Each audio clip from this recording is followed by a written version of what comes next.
L'automne arrive timidement, tandis que l'été ne souhaite pas encore laisser sa place.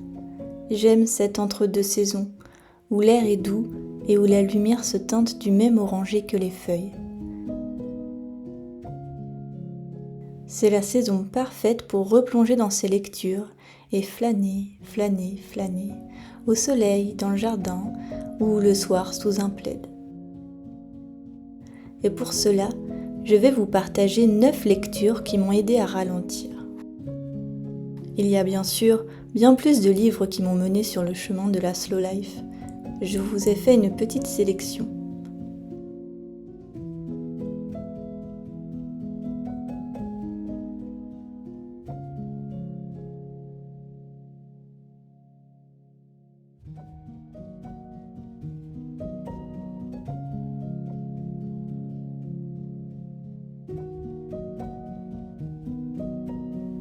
Le premier est un classique.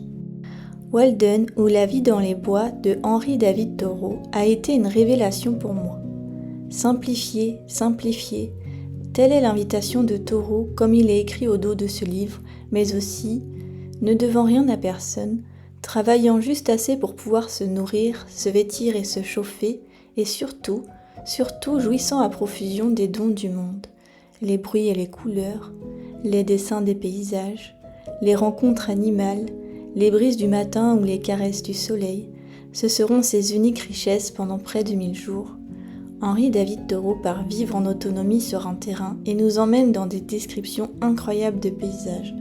J'ai adoré sa façon de parler de la nature, j'en ai été profondément émue.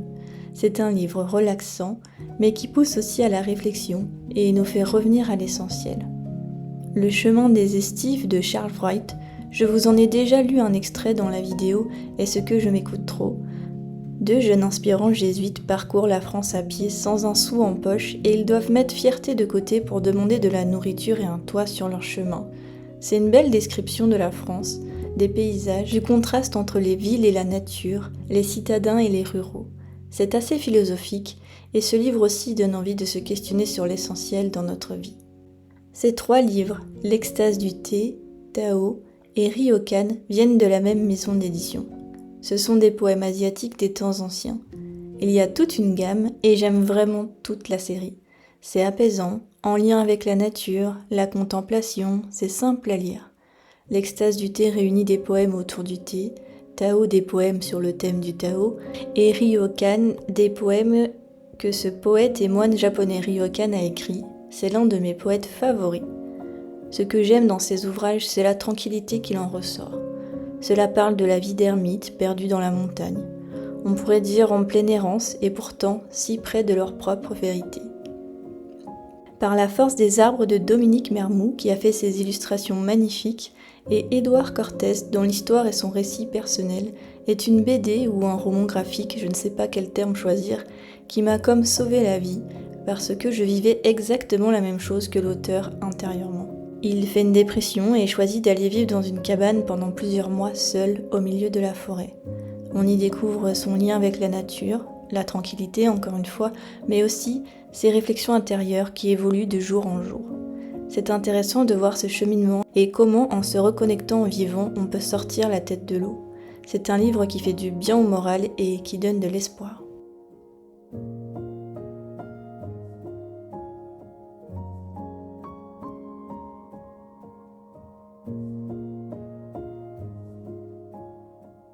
L'enfant, la taupe, le renard et le cheval de Charlie Mackesy m'a été offert par une amie qui m'est très chère.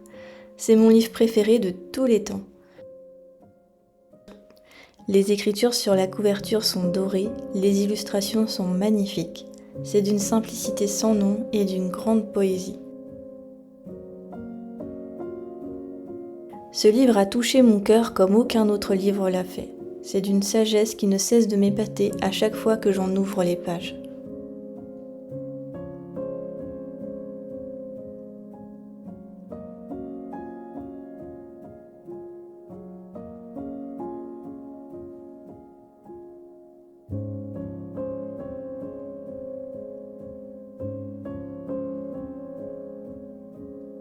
Je vous ai déjà lu un extrait d'Effortless Living de Jason Gregory dans la vidéo Est-ce que je suis feignante? Les préjugés de la slow life.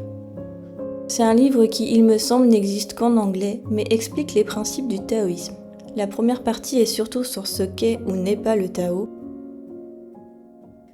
Et la deuxième partie, c'est des conseils pour ne pas aller à l'encontre de la vie et toujours avoir confiance dans ce qui est en train de se passer. C'est une philosophie qui m'aide beaucoup à traverser les difficultés de la vie, et quand je lis ce livre, je me sens soulagée parce que j'ai l'impression que tout est déjà à sa place. Et enfin, L'essentiel est rien d'autre de Fumio Sasaki. Ce livre a transformé ma vie. En plus, il a une couverture toute douce. C'est sur le minimalisme et je le trouve pratique car il donne des conseils. En plus, le livre est très bien organisé. Avant ce livre, je me pensais bordélique, incapable de gérer ma vie, ma maison ou juste mes affaires. Je me sentais débordée tout le temps, j'avais l'impression de n'avoir jamais de temps libre.